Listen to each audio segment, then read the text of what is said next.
আলহামদুলিল্লাহ, আসসালাতু ওয়াসসালামু আলা রাসূলিল্লাহ।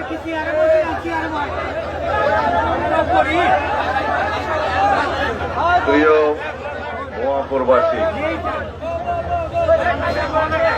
আমি খুব জোর গলায় বক্তব্য দেব না, এদের বয়স আছে, দিয়েছে, একটু দয়া করে শুনলে ভালো। আজকের এই সভার প্রিয় সভাপতি, উপস্থিত জেলা বিএনপির সভাপতি, সাধারণ সম্পাদক সহ কেন্দ্রীয় নেতা ওবায়দুল হক নাসির এবং আমার প্রিয় ছোট ভাই সুলতান সালাউদ্দিন টুকু, আমার মা বোনেরা, মুরব্বীগণ, ভাই বন্ধুগণ, আসসালামু আলাইকুম রহমতুল্লাহ।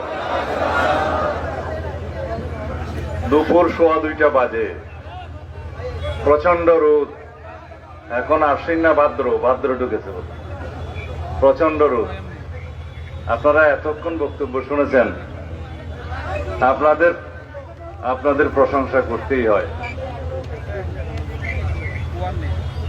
আমি আল্লাহর দরবারে শুকরিয়া আদায় করছি, আপনাদের দোয়ায় দেশবাসীর, ছাত্র জনতার রক্তাক্ত বিপ্লবের মধ্য দিয়ে ফেসিবাদের পতন হওয়ার কারণে আল্লাহ রাব্বুল আলামিন আমাকে দেশের মাটিতে নিয়ে এসেছেন। বীর শহীদ পলাশ চত্বর নামে আমি একটা সাইনবোর্ড দেখছি। টুকু দাবি করলো এই চত্বরের নাম পলাশ চত্বর দিতে হবে। আমরা দেয়ার তো কিছু না, জনগণ তো দিয়েই দিয়েছে। জনগণ যখন এই চত্বরের নাম শহীদ পলাশ চত্বর দিয়ে দিয়েছে, সেটা আপনারা এই নামেই প্রতিষ্ঠিত হয়ে গেছে মনে করেন। অধিকার আদায় করে নিতে হয়। এই শহীদ পলাশ এবং শত সহস্র শহীদের আত্মদানের মধ্য দিয়ে আমরা যে বিপ্লব সংগঠিত হতে দেখেছি, তার মধ্য দিয়ে বাংলাদেশ নতুনভাবে স্বাধীনতা অর্জন করেছে। সেই স্বাধীনতা দিবসের তারিখ 5ই আগস্ট। নতুন করে বিজয় দিবস অর্জন করেছে, সেই বিজয় দিবসের তারিখ 5ই আগস্ট। আপনারা বলতে পারেন বাংলাদেশের স্বাধীনতা সংগ্রামের 26শে মার্চ স্বাধীনতা দিবস এবং 16ই ডিসেম্বর বিজয় দিবস অর্জিত হয়েছে। তাতে আমরা একটা ভূখণ্ড পেয়েছিলাম, বাংলাদেশ নামের মানচিত্র পেয়েছিলাম, একটি পতাকা পেয়েছিলাম, কিন্তু একটি দেশ বলে এটা যেন তাদের অবদান। যুদ্ধ করেছে বাংলাদেশের লক্ষ লক্ষ জনতা, শহীদ হয়েছে লক্ষ লক্ষ জনগণ, ইজ্জত হারিয়েছে লক্ষ লক্ষ মা বোন। আর কেউ দাবি করেছিল তারা যেন একক নেতৃত্বে আরেকটি দেশের সহায়তায় বাংলাদেশ স্বাধীন হয়েছে। এইবার বলতে পারবে শত সহস্র শহীদের রক্তের বিনিময়ে প্রকৃত স্বাধীনতা অর্জন হয়েছে বাংলাদেশের। করদ রাজ্য থেকে মুক্ত হয়েছে এই দেশ, বদান্যতায় হয় নাই। শত সহস্র শহীদের রক্তে রঞ্জিত হয়েছে সারা বাংলাদেশের কালো রাজপথ, তারপর প্রকৃত স্বাধীনতা হয়েছে। এই স্বাধীনতাকে আপনারা অর্থবহ করে তুলতে হবে, এই স্বাধীনতাকে শহীদের স্বপ্নের সাথে মিলিয়ে বাংলাদেশের প্রকৃত গণতান্ত্রিক রাষ্ট্র বিনির্মাণ করতে হবে। যদি তাই করতে হয়, আমাদের প্রত্যেককে, আমাদের সকলের অধিকারকে সমুন্নত রাখার জন্য সোচ্চার থাকতে হবে।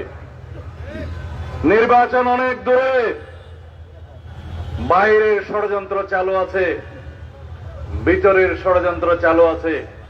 পতিত ফ্যাসিবাদের প্রচন্ড অর্থ আছে, বিদেশে বসে বসে তারা ষড়যন্ত্র করছে, এক এক দিন এক এক রকমের ঘেরাও করছে।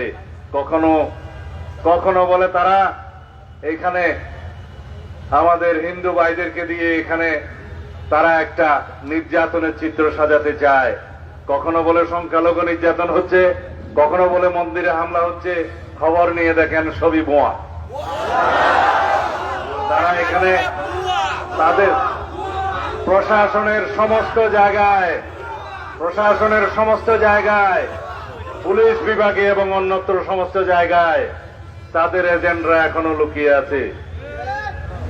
আমি বলতে চাই, বাংলাদেশে প্রতি বিপ্লবের কোন স্বপ্ন বাস্তবায়ন হতে দেশের জনগণ দিবে না। যদি মনে করেন বাংলাদেশের ভিতরে অস্থিরতা সৃষ্টি করে ফ্যাসিবাদী আওয়ামী গোষ্ঠী আবার বাংলাদেশে রাজনীতি করার সুযোগ পাবে, এটা মিথ্যা কথা। যারা গণহত্যা চালিয়েছে বাংলাদেশে, তারা কি বাংলাদেশে জনগণের সামনে আর কোনদিন রাজনীতি করার অধিকার রাখে? আপনারা বলছেন কোন অধিকার রাখে? অধিকার রাখে? সুতরাং এই ফ্যাসিবাদী গণহত্যাকারী কোনদিন বাংলাদেশের মানুষের সামনে এসে রাজনীতি করার সাহস যেন আর না পায়, সেজন্য আপনাদেরকে প্রতিনিয়ত রাজপথে সোচ্চার থাকতে হবে। যতদিন না এই অন্তর্বর্তীকালীন সরকার একটি সুষ্ঠু নির্বাচনের রোডম্যাপ ঘোষণা না করবে, ততদিন পর্যন্ত আপনাদেরকে রাজপথে আন্দোলনে সোচ্চার থাকতে হবে। শহীদের দাবি কি ছিল? বৈষম্যহীন বাংলাদেশ। শহীদের দাবি কি ছিল? এইখানে বৈষম্যহীন গণতান্ত্রিক অসাম্প্রদায়িক স্বাধীন সার্বভৌম রাষ্ট্র থাকবে, যেখানে আইনের শাসন থাকবে, যেখানে সবার অধিকার সমুন্নত থাকবে। আমরা ইনশাআল্লাহ আইনের শাসন প্রতিষ্ঠিত করব। এখানে কোন জাস্টিস খায়রুল হকের পয়দা হতে পারবে না। এখানে কোন কালো মানিকের জাস্টিসের কালো মানিকের মতো কুলাঙ্গার পয়দা হতে পারবে না বিচার বিভাগে। এই বিচার বিভাগকে ঢেলে সাজানো হবে যে বিচারকরা বাংলাদেশের প্রকৃত বিচারক হবে, দক্ষ বিচারক হবে, তারা আইনের শাসন কায়েম করবে, সৎ বিচারক হবে, ন্যায় বিচারক হবে। যদি তা না হয়, আমি দেখতে বলবো কালো মানিকের অবস্থা যা হয়েছে, প্রিয় বিচারপতিগণ, আপনাদের অবস্থাও তাই হবে যদি আপনারা আইনের শাসন বাস্তবায়ন না করেন। যদি আপনারা দলের বিচারপতি হন, যা হবার তাই হবে। প্রধান বিচারপতি পদত্যাগ করার সুযোগও পায় নাই, সেই অবস্থা হবে এবং তাদেরকে আমরা বিচারের আওতায় নিয়ে আসবো ইনশাআল্লাহ। যারা বিচার বিভাগকে ধ্বংস করেছেন, তারা শুনে রাখুন, কেউ বিচারের আওতা থেকে বাদ যাবেন না। বেগম খালেদা জিয়াকে দেশনেত্রীকে নিম্ন আদালতে 5 বছর সাজা দিয়েছে। হাইকোর্টে নিয়ে এসে সাজা বর্ধিত করে 10 বছর সাজা দিয়েছে। আজকে সারা বাংলাদেশের মানুষ এবং এই সরকার, অন্তর্বর্তীকালীন সরকার, চিঠি লিখার সময় পায় নাই। দেশনেত্রী মুক্ত, সকল মামলা থেকে মুক্ত। এই রকম বিপ্লব সাধনের মধ্য দিয়ে আমরা বিচার বিভাগকে মুক্ত করতে চাই, জনগণের বিচার বিভাগ প্রতিষ্ঠা করতে চাই। আমরা সংবিধানে গণতান্ত্রিক সংস্কার করব, আইন বিভাগের সংস্কার করব, বিচার বিভাগের সংস্কার করব, নির্বাচন কমিশনের সংস্কার করব, দুর্নীতি দমন কমিশনের সংস্কার করব।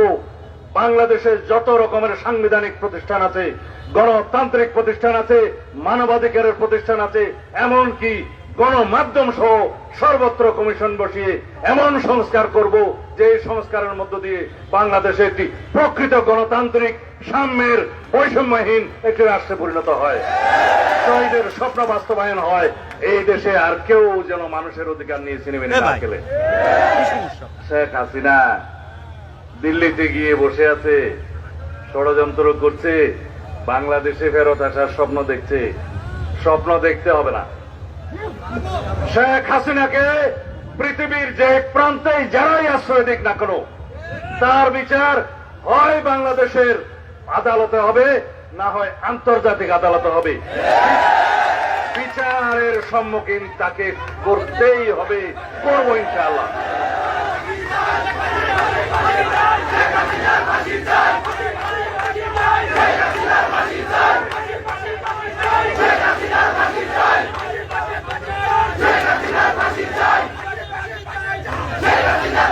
এই বাবারা একটু রাজপথ তো না ছাড়ার জন্যই বলছি। রাজপথ না ছাড়ার জন্যই তোমাদের বলতেছি যে রাজপথ ছাড়তে পারবা না।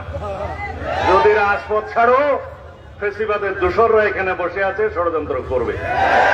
যদি রাজপথ ছাড়ো, তাহলে এই যে সরকার আমরা বসিয়েছি, তারাও কিন্তু অগণতান্ত্রিক হওয়ার একটা চেষ্টা করতে পারে। যদি রাজপথ ছাড়ো, তাহলে পরে আরো একটি শক্তি আছে, তারাও অগণতান্ত্রিক পন্থায় ক্ষমতায় আসার চেষ্টা করবে। সুতরাং ছাত্র জনতার আন্দোলন চালু থাকতে হবে, রাজপথে অবিরত সংগ্রাম করতে হবে, বাংলাদেশে যতদিন পর্যন্ত প্রকৃত গণতান্ত্রিক রাষ্ট্র এবং সরকার প্রতিষ্ঠিত না হয়। এবং এর পরেও আন্দোলন সংগ্রাম চালু রাখতে হবে, যাতে তার পরবর্তী সরকার যেন স্বৈরাচার না হয়ে উঠতে পারে। মানুষের অধিকারকে সমুন্নত রাখতে গেলে প্রতিনিয়ত গণমাধ্যম এবং জনগণকে রাজপথে সোচ্চার রাখতে হবে, যাতে আমাদের সব রকমের অধিকার, ভোগের অধিকার, সব রকম অধিকার, ভোগের অধিকার নিশ্চিত থাকে। ঠিক আছে, আমি আমার বক্তব্য শেষ করতে চাই। আপনাদেরকে আবারও ধন্যবাদ দিই। এবং আমি আরে বাবারা, হ্যাঁ,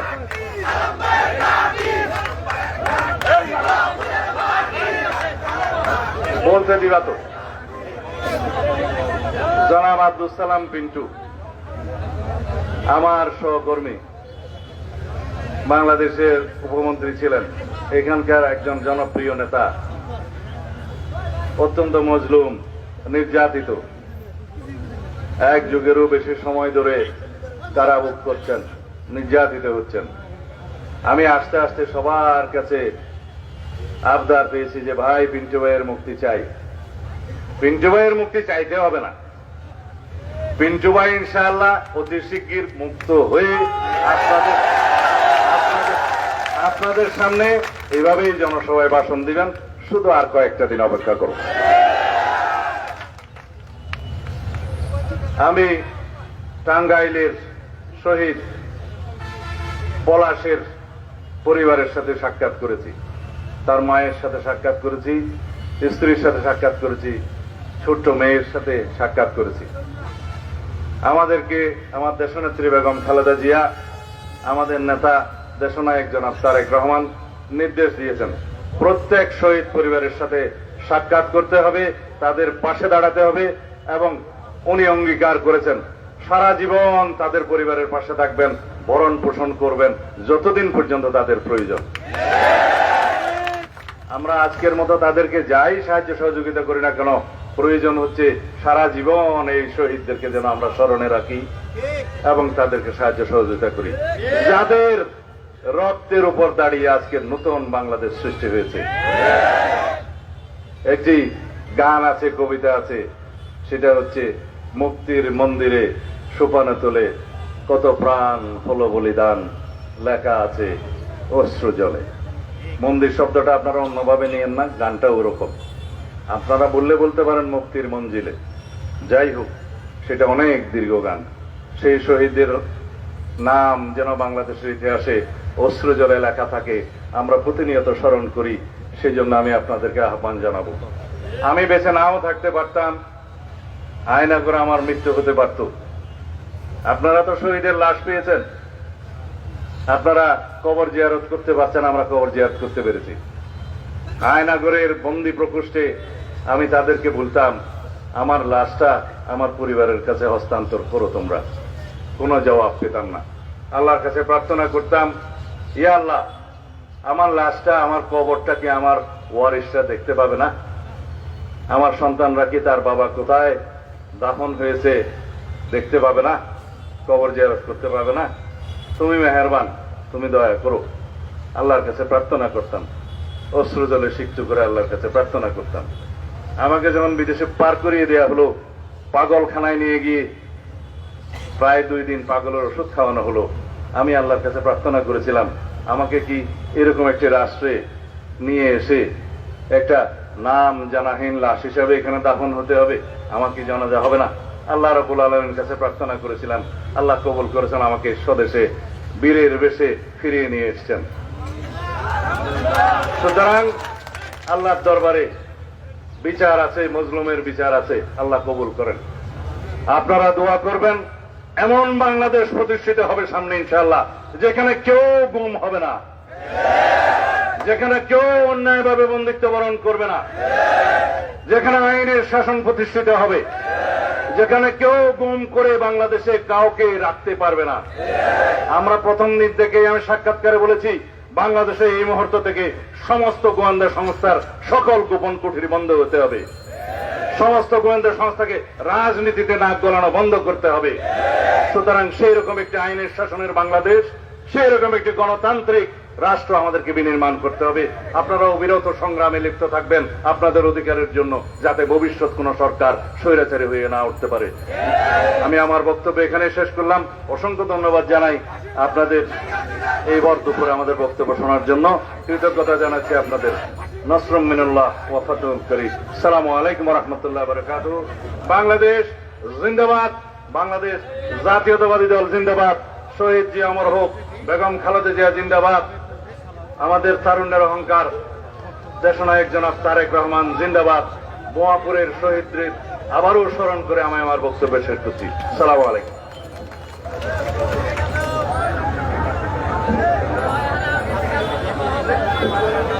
আজকের মতো সভাপতির অনুমতিক্রমে আজকের এই পথসভার কাজ সমাপ্ত ঘোষণা করা হইল।